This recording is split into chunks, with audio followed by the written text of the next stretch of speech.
ছেলেদেরকে কে বুঝাবে?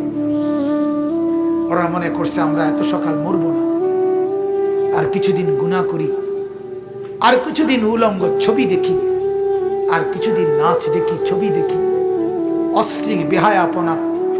আমাদের মা আর বোনেরা বুঝছে আরো কিছুদিন ফুর্তি করি, রূপ দেখাই, যৌবন দেখাই, রাস্তায় রাস্তায় লম্পটের ভোগের সামগ্রী, নজরের সামগ্রী হই।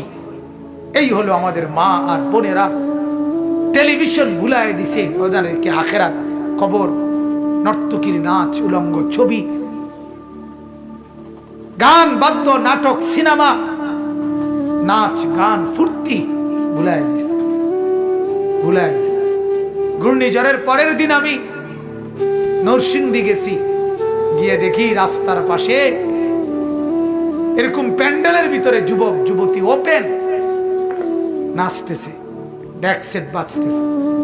আগের দিন ঘূর্ণিঝড়, অর্থাৎ ঘূর্ণিঝড় যে বিদায় নিছে এই কারণে খুশিতে আল্লাহর দুশমনরা কতক্ষণ নাচত। আল্লাহ আমাদেরকে মাফ করে দেন।